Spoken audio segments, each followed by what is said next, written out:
Antropología de la sexualidad, una obra de Jacinto Choza. Primero, el sexo como realidad biológica.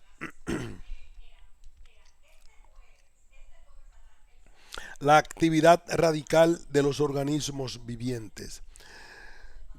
Todo existente tiene como un fin y objetivo de su existencia mantenerse en el ser, persistir, desde la más simple de las partículas elementales hasta el más complejo de los organismos vivos. Pero el modo en que cada uno lo lleva a cabo efectivamente varía mucho de un caso a otro.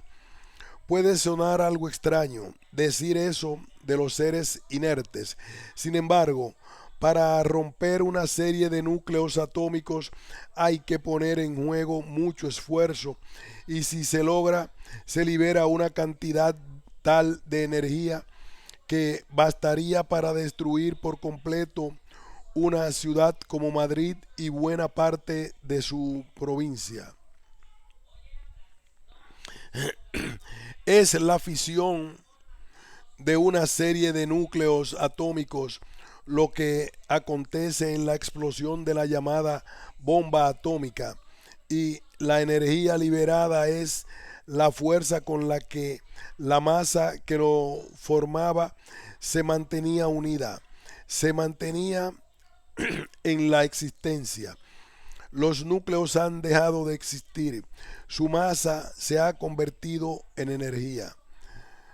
En los organismos vivientes hay otro tipo de factores por los que se mantiene la unidad de los elementos que los integran. Otra actividad por la que se mantienen en la existencia, que no es la energía atómica, ni tampoco las otras fuerzas con las que la física explica la atracción de las masas planetarias en el universo y que está implicada con la energía electromagnética, con la fuerza que da cohesión a las moléculas en los compuestos inorgánicos u orgánicos. Es un tipo de actividad que cuando se libera, cuando deja de ejercer su eficiencia en la cohesión de un organismo, entonces se dice que ese ser vivo ha muerto. Se trata de una energía de la que no suele hablar la física ni la bioquímica, que no suele ocuparse de la muerte. Si lo hace la psicología filosófica y en general la filosofía, que se ha ocupado ampliamente de lo que significa ser y estar vivo y de lo que significa estar muerto. Es la fuerza o esa energía es la actividad de estar vivo.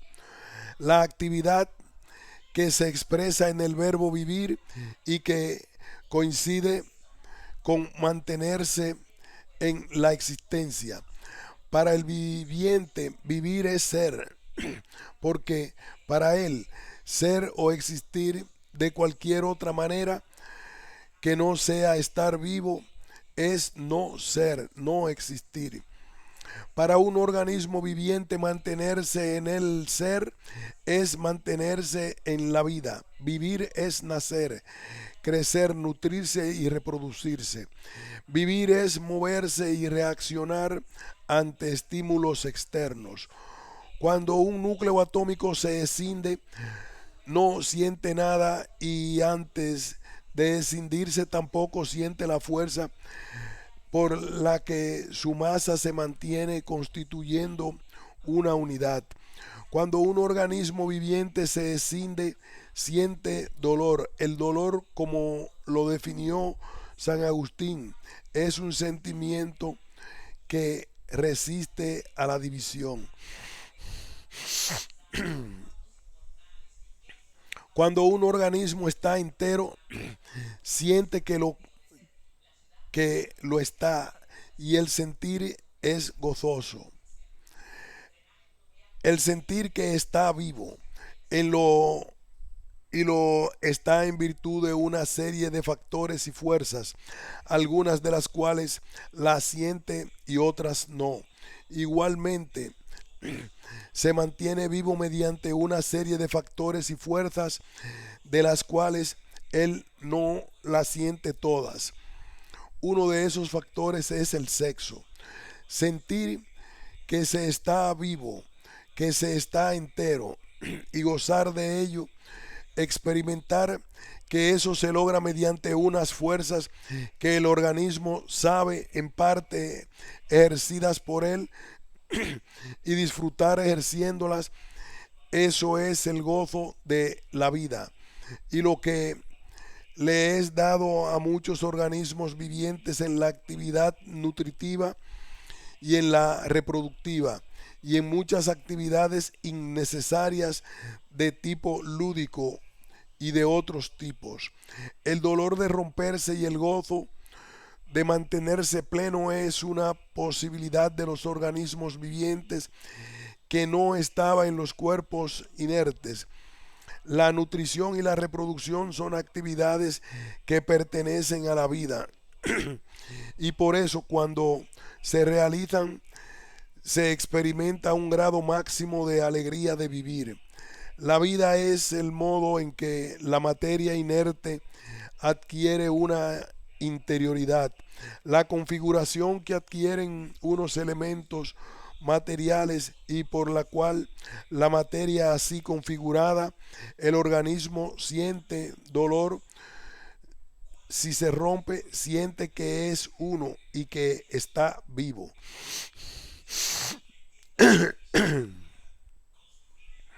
La única manera en que los seres inertes pueden esforzarse para mantenerse en el ser es resistir a aquello que los rompe, pero no puede decirse que lo hacen ellos.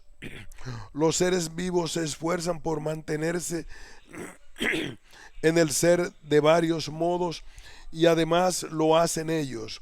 En primer lugar, pueden, a partir de la conjunción de unos elementos dados, construirse ellos solos. En segundo lugar, pueden reparar los desgastes padecidos de varias maneras diversas, una de las cuales es nutrirse.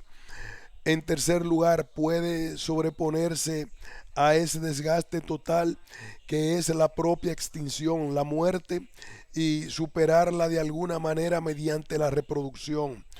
Por eso Platón fue de los primeros en señalar que la reproducción es aquello por lo que los organismos vivientes alcanzan la inmortalidad, aquello que por lo que se parecen más a lo divino. Así pues, la reproducción en general y el sexo en particular tienen que ver con la vida, la muerte y la inmortalidad. Más aún, es función de ellas. Pero si es función de la vida, la muerte y la inmortalidad, como difícilmente cabe pensar algo más radical de los organismos vivientes que eso, hay que concluir que difícilmente cabe pensar algo más radical que el sexo. Por supuesto, se puede pensar en el sexo y hablar de él sin referirse a ninguna de esas cosas, pero entonces nada de ello se ha considerado en su radicalidad máxima. Desde luego, los organismos vivientes son de muchos tipos y también las formas de reproducción. Dentro de estas, una es la reproducción sexual, la cual a su vez se despliega y ejerce de variadas maneras. Hay que poner orden y aclarar estos extremos para entrar en la consideración de la sexualidad en general y de la sexualidad humana en particular. Recombinación, reproducción y apareamiento. En el lenguaje ordinario el término apareamiento suele utilizarse para designar la unión sexual de un macho y una hembra de algunas especies de animales, y también metafóricamente se utilizan las expresiones macho y hembra para designar las dos partes de un enchufe eléctrico y otros dispositivos mecánicos cuyo apareamiento se requiere para constituir una unidad funcional del aparato en cuestión. En ese sentido, apareamiento quiere decir complementariedad, constitución de la unidad mediante la unión de dos partes heterogéneas. En el lenguaje de la biología, apareamiento y complementariedad no significan inmediatamente sexualidad. Hay también apareamiento y complementariedad en la asociación simbiótica entre dos organismos diversos, y puede hablarse también de apareamiento, aunque quizá no de complementariedad, en la asociación parasitaria en que un organismo vive a costa de otro, sin que resulte beneficio inmediato para este último, por ejemplo, en formas de asociación entre virus y organismos más complejos. Por otra parte, apareamiento y complementariedad tampoco significan inmediatamente reproducción. Pueden usarse ambos términos también para designar algunos elementos características de los procesos de replicación de las moléculas de ácidos nucleicos. La constitución y funcionamiento de las moléculas de ácidos nucleicos se consideran la clave del proceso de aparición de la vida y del de su transmisión, y se trata básicamente de procesos replicativos. Se denomina replicación el proceso por el cual las moléculas de ácidos nucleicos DNA y RNA obtienen una copia de sí mismas. La obtención de copias de formas escultóricas mediante un negativo o un vaciado, que también se suele llamar molde, con el que se pueden producir del original tantas copias como se deseen, e incluso sin que se puedan distinguir del original, tiene una analogía muy lejana con lo que se llama replicación del material genético. Se podría decir que entre un original y su molde hay complementariedad y apareamiento, y en el lenguaje ordinario se dice que se puede reproducir muchas veces el original. En este caso, reproducción no tiene un sentido biológico y resulta más adecuado el término producción, que se aplica en sentido estricto a los procesos industriales de fabricación en serie. Pues bien, a diferencia de los procesos de producción industrial o en serie de un prototipo, replicarse es obtener una copia exacta de sí mismo mediante y a partir de la actividad de ese sí mismo, y eso ya tiene relación con mantenerse en el ser y mantener la propia identidad. Tiene alguna relación con saber algo acerca de sí mismo, y al parecer resulta posible generalmente mediante un factor complementario y el apareamiento con él. A un original y a su molde no se le suele llamar ni siquiera metafóricamente macho y hembra, como en los enchufes. Tampoco se emplea esa terminología para designar a ninguno de los factores que intervienen en la replicación de los ácidos nucleicos. Se usa más bien términos como mensajero, lectura y traducción, corrección de errores, etc. Si lo que se trata de replicar es sencillamente una escultura de barro o bien una determinada combinación de manchas en una superficie, como es el caso de la fotografía que se obtiene mediante un negativo, no se habla en sentido propio de complementariedad y de apareamiento.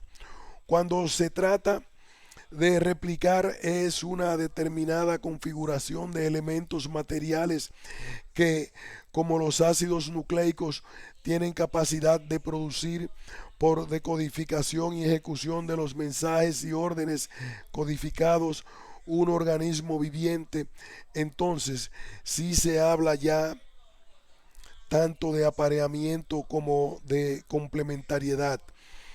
En este caso se considera complementario no al elemento que llevó el mensaje a su forma actual de réplica codificada de un contenido informativo previo, sino al elemento o a los elementos encontrados en el medio y con ayuda de los cuales el mensaje se autodescodifica y cumple las órdenes de en sí mismo que en sí mismo contiene. Pues bien, a las diversas formas de relación entre estas distintas cargas de material genético es a lo que se denomina tipos de apareamiento. El modo en que en los remotos tiempos del origen de la vida dichas formas se constituyeron y evolucionaron implican numerosos mecanismos de información molecular. No se puede clasificar en masculino y femenino cada uno de los pares que se constituyeron según esas primitivas formas de la vida. Unas veces porque no parecen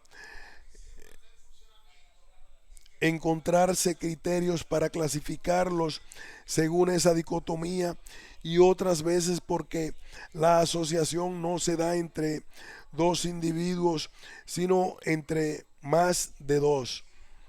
Macho y hembra parece que podría ser el resultado evolutivo de una de esas primitivas formas de apareamiento.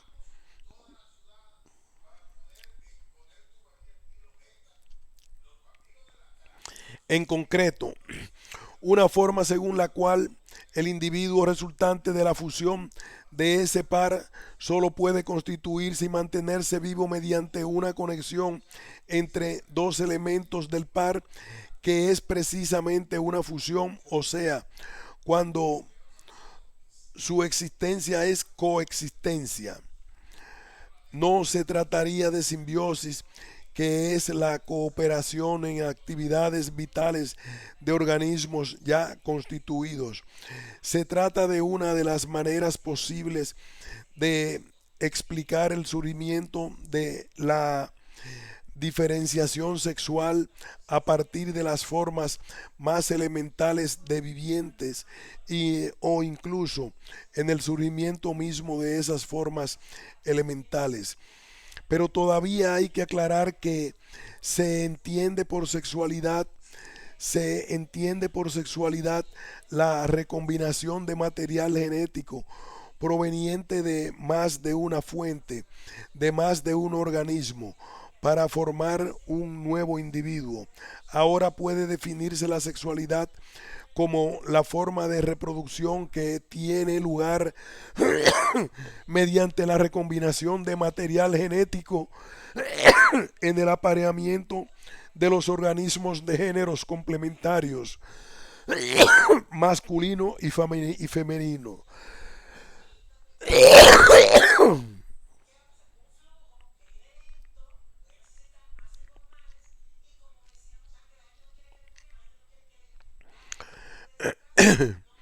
Paternidad y filiación. Individualidad.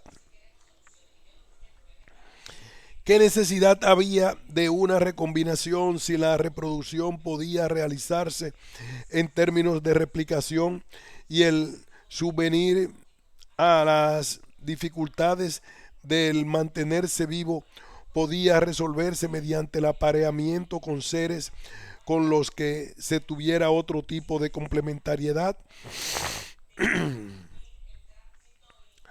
Desde el punto de vista de la combinación entre diversos compuestos biomoleculares surgidos al azar y la conservación y selección natural de algunos de ellos, no había ninguna necesidad. La sexualidad, cuando hay mezcla del patrimonio genético de los organismos para la obtención de uno nuevo, la sexualidad es parcial. Cuando hay sexualidad, cuando hay mezclas de patrimonio genético de dos organismos para la obtención de uno nuevo. La sexualidad es parcial cuando lo que se mezcla es una parte del material cromosómico y completa cuando la mezcla es completa.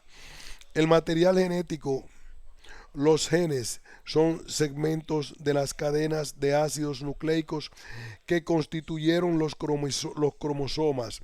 Son el mensaje codificado que contienen las órdenes y los planos para la construcción y el mantenimiento del organismo de que se trate. Se les llama ácidos nucleicos porque suelen estar en su mayor parte en el núcleo de las células, cuando se trata de células que tienen núcleo, eucariotas. En este caso, la reproducción puede tener lugar por desdoblamiento del juego de cromosomas, mitosis, el desdoblamiento del núcleo de formación de dos núcleos nuevos e iguales y posteriormente la división de la célula en dos organismos diferenciados. También puede tener lugar por transferencia de la información contenida en el núcleo a otro depósito. Este depósito recibe el nombre de gameto y son sus genes los que entran en juego en el proceso de reproducción. En este caso, las células que no tienen núcleo, procariotas, no caben propiamente estas dos posibilidades porque los cromosomas y los genes están en todo caso sueltos en el interior de la célula y allí se dividen y reparan y allí se dividen y separan de maneras diversas.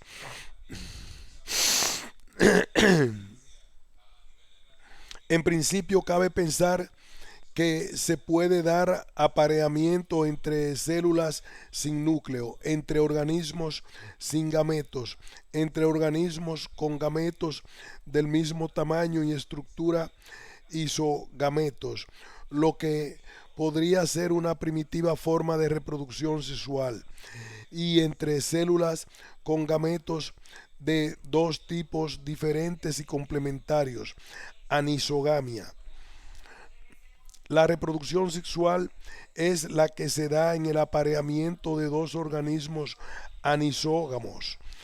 Cabe pensar que la sexualidad y la reproducción por apareamiento anisógamo surge a partir del apareamiento isógamo, pues los isogametos contienen diferencias bioquímicas que deben terminar que determinan la bipolaridad sexual.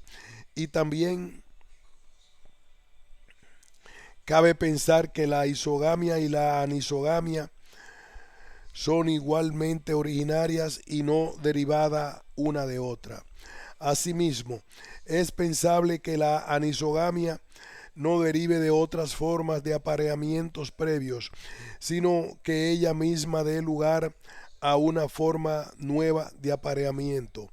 Cualquiera que sea el sentido en que se resuelve el problema del origen de la sexualidad, el sentido de la pregunta sobre su utilidad o necesidad sigue siendo el mismo. ¿Qué hay de nuevo y distinto en la reproducción sexual que no lo hubiera